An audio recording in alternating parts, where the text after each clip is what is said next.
ಸ್ನೇಹಿತರೆ, DSCRT ಸುತ್ತೋಲೆ 5 March 2026ರಂತೆ ಸರ್ಕಾರಿ ಶಾಲೆಗಳಲ್ಲಿ SA2 ಕಾರ್ಯನಿರ್ವಹಣೆ ಕುರಿತು ಈ ವಿಡಿಯೋವನ್ನು ನಾನು ಇಲ್ಲಿ ಮಾಡ್ತಾ ಇದ್ದೀನಿ. ಇಲ್ಲಿ ನಮಗೆ ಮುಖ್ಯವಾಗಿ ಡೌಟ್ ಇರೋದು DSCRT ಯಾವ ಸಬ್ಜೆಕ್ಟ್ಸಿಗೆ ಇಲ್ಲಿ ಕ್ವಶನ್ ಪೇಪರನ್ನು ಕಳಿಸ್ತಾರೆ ಅನ್ನೋ ಡೌಟು. ಇದನ್ನು ನಾನು ಈ ವಿಡಿಯೋದಲ್ಲಿ ಕ್ಲಿಯರ್ ಮಾಡೋಕ್ಕೆ ಇಲ್ಲಿ ಪ್ರಯತ್ನ ಮಾಡಿದ್ದೀನಿ. ಇಲ್ಲಿ ನೋಡಿ, ಮುಖ್ಯವಾಗಿ ಈ ಮೌಲ್ಯಾಂಕನವು RTE ಕಾಯ್ದೆ ಮತ್ತು ಸಂಬಂಧಿತ ನಿಯಮಗಳನ್ವಯ ನಿರ್ವಹಿಸಲಾಗುತ್ತಿದೆ. ಇದು ವಿದ್ಯಾರ್ಥಿಗಳನ್ನು ಅನುತ್ತೀರ್ಣ ಮಾಡುವ ಮೌಲ್ಯಾಂಕನವಾಗಿರುವುದಿಲ್ಲ. ಇಂಪಾರ್ಟೆಂಟು, ಇಲ್ಲಿ ನಾವು ಫೇಲ್ ಮಾಡೋ ಹಾಗೆ ಇಲ್ಲ.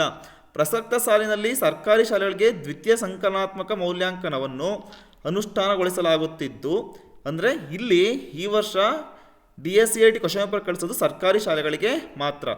ಮುಂದಿನ ಸಾಲಿನಲ್ಲಿ ಉಳಿದ ಶಾಲೆಗಳಿಗೂ ಏನಾಗುತ್ತೆ, ಅನುಷ್ಠಾನಗೊಳಿಸಲಾಗುವುದು.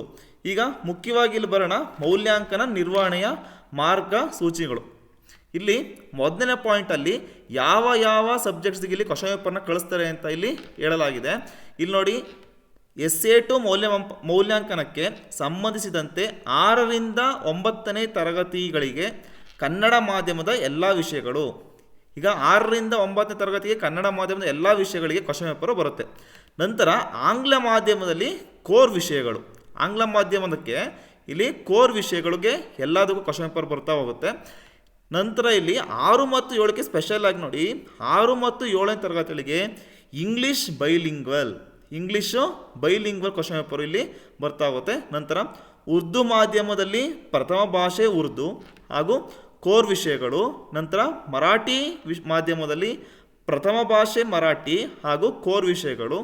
ನಂತರ 8 ಮತ್ತು 9ನೇ ತರಗತಿಯ ಪ್ರಥಮ ಹಾಗೂ ತೃತೀಯ ಭಾಷೆ ಸಂಸ್ಕೃತ. ನಂತರ ದ್ವಿತೀಯ ಭಾಷೆ ಕನ್ನಡ ವಿಷಯಗಳಿಗೆ LBA ಆಧರಿಸಿ ಪ್ರಶ್ನೆ ಪತ್ರಿಕೆಗಳನ್ನು ಸಿದ್ಧಪಡಿಸಲಾಗಿದೆ. ಇಲ್ಲಿ ಏನು ಕೊಟ್ಟಿದ್ದಾರೆ ಅಷ್ಟಕ್ಕೆ ಮಾತ್ರ ಕ್ವಶನ್ ಪೇಪರ್ಸು ಬರುತ್ತೆ.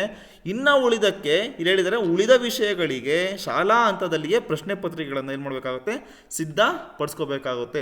ಹಾಗೆ ಇಲ್ಲಿ ನೋಡಿ, 2ನೇ ಪಾಯಿಂಟಿಗೆ ಬಂದರೆ ಈ ಸಂಬಂಧ ಮಾದರಿ ಪ್ರಶ್ನೆ ಪತ್ರಿಕೆಗಳು, ಕೀ ಉತ್ತರಗಳು, ಪಾಠವಾರು ಅಂಕಗಳ ಹಂಚಿಕೆ ಮತ್ತು ಏನು ಲೆಸನ್ ವೈಸ್ ವೆಯ್ಟೇಜು ಮತ್ತು ಬ್ಲೂ ಪ್ರಿಂಟ್ ಎಲ್ಲದನ್ನು DSCRT ವೆಬ್ಸೈಟ್ ಮತ್ತು KSQAAC ವೆಬ್ಸೈಟ್ನಲ್ಲಿ ಇಲ್ಲಿ ಪ್ರಕಟ ಮಾಡಲಾಗಿದೆ. ಪತ್ರಿಕೆಗಳ ಲಿಂಕನ್ನು ಡಿಸ್ಕ್ರಿಪ್ಷನ್ ಬಾಕ್ಸ್ನಲ್ಲಿ ಹಾಕಿರ್ತೀನಿ. ನೀವು ನೇರವಾಗಿ ಕ್ಲಿಕ್ ಮಾಡಿ ಕ್ವಶನ್ ಪೇಪರ್ಸನ್ನು ನೀವು ಅಲ್ಲಿ ಡೌನ್ಲೋಡ್ ಮಾಡ್ಕೋಬಹುದು. ನನ್ನ ವಿಡಿಯೋವನ್ನು ಮೊದಲನೇ ಬಾರಿಗೆ ನೋಡ್ತಾ ಇದ್ರೆ ಕೆಳಗಡೆ ಇರುವ ಸಬ್ಸ್ಕ್ರೈಬ್ ಬಟನ್ನ ಪ್ರೆಸ್ ಮಾಡಿ, ಹಾಗೆ ಪಕ್ಕದಲ್ಲಿರುವ ಬೆಲ್ ಐಕನನ್ನು ಕ್ಲಿಕ್ ಮಾಡಿ. ಸೊ ದಟ್ ನಾನು ಮುಂದೆ ಮಾಡೋ ವಿಡಿಯೋಗಳ ನೋಟಿಫಿಕೇಶನ್ ನಿಮಗೆ ಮಿಸ್ ಮಾಡ್ದಲೇ ನೀವೇನು ಮಾಡ್ಬೋದು, ಪಡಿಬಹುದು. ಈಗ ನಂತರ ಬರೋಣ, ಇಲ್ಲಿ ನೆಕ್ಸ್ಟ್ ಪಾಯಿಂಟಿಗೆ ಹೋದರೆ ಲಿಖಿತ ಮೌಲ್ಯಾಂಕನಕ್ಕೆ ಸಂಬಂಧಿಸಿದಂತೆ 6 ಮತ್ತು 7ನೇ ತರಗತಿಗಳಿಗೆ 40 ಅಂಕಗಳು, 8ನೇ ತರಗತಿಗೆ 50 ಅಂಕಗಳು, 9ನೇ ತರಗತಿಗೆ ಪ್ರಥಮ ಭಾಷೆ 100 ಅಂಕಗಳು, ಉಳಿದ ಭಾಷೆಗಳು ಹಾಗೂ ಕೋರ್ ವಿಷಯಗಳಿಗೆ 80 ಅಂಕಗಳಿಗೆ ಪ್ರಶ್ನೆ ಪತ್ರಿಕೆಯನ್ನು ಇಲ್ಲಿ ಸಿದ್ಧಪಡಿಸಲಾಗಿದೆ. ಇದಂದರೆ ಲಿಖಿತ ಮೌಲ್ಯಮಾಪನಕ್ಕೆ ರಿಟರ್ನು ಇಲ್ಲಿ 6 ಮತ್ತು 7ನೇ ತರಗತಿಗೆ 40 ಅಂಕಗಳಿಗೆ, ನಂತರ 8ನೇ ತರಗತಿಗೆ 50 ಅಂಕಗಳು, 9ನೇ ತರಗತಿಗೆ ಪ್ರಥಮ ಭಾಷೆಗೆ 100 ಅಂಕಗಳು.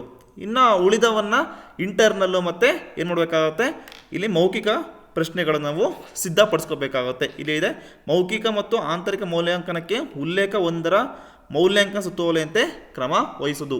ಉಲ್ಲೇಖ 1 ಇಲ್ಲಿ ನೋಡಿ, ನೀವು ನೋಡ್ಕೋಬೋದು, ಆಯುಕ್ತರ ಕಚೇರಿ ಶಾಲಾ ಶಿಕ್ಷಣ ಇಲಾಖೆಯವರ ಸುತ್ತೋಲೆ ಸಂಖ್ಯೆ ಇದೆಯಲ್ಲ, ಸೊ ಇದನ್ನು ನೀವು ಇಲ್ಲಿ ಫಾಲೋ ಮಾಡಬೇಕಾಗುತ್ತೆ.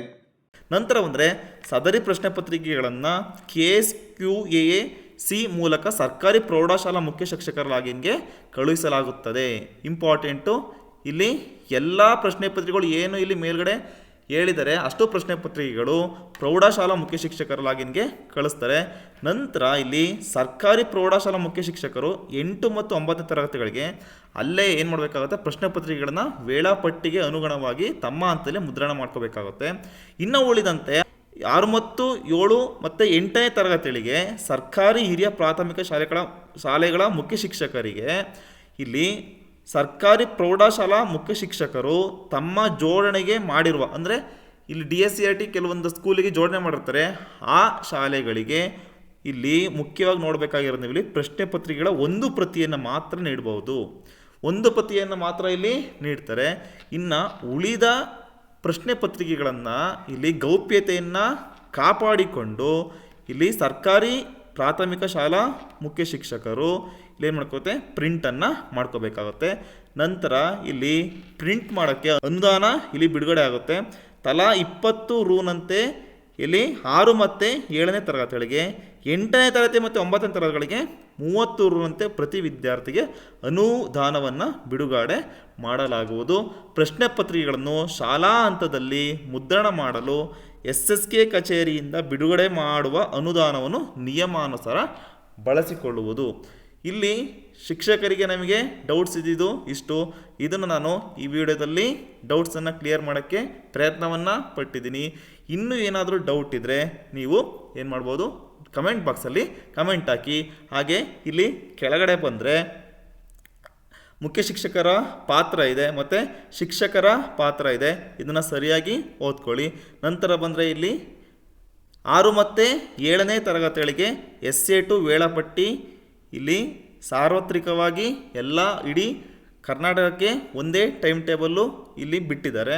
ಇದನ್ನು ನೀವು ರೆಫರ್ ಮಾಡ್ಕೋಬೋದು. ನಂತರ ಇಲ್ಲಿ ಕೆಳಗಡೆ ಬಂದರೆ 8ನೇ ತರಗತಿಗೆ SA2 ವೇಳಾಪಟ್ಟಿ, ಹಾಗೆ ಕೆಳಗಡೆ ಬಂದರೆ 9ನೇ ತರಗತಿಗೆ ಇದು SA2 ವೇಳಾಪಟ್ಟಿ. ಇನ್ನೂ ಏನಾದರೂ ನಿಮಗೆ ಡೌಟ್ಸ್ ಇದ್ದರೆ ಕಮೆಂಟ್ ಬಾಕ್ಸಲ್ಲಿ ಕಮೆಂಟ್ ಹಾಕಿ. ಈ ವಿಡಿಯೋ ಇಷ್ಟ ಆಗಿದರೆ ಲೈಕ್ ಮಾಡಿ, ಶೇರ್ ಮಾಡಿ ಮತ್ತು ಸಬ್ಸ್ಕ್ರೈಬ್ ಮಾಡೋದನ್ನು ಮರಿಬೇಡಿ. Thank you.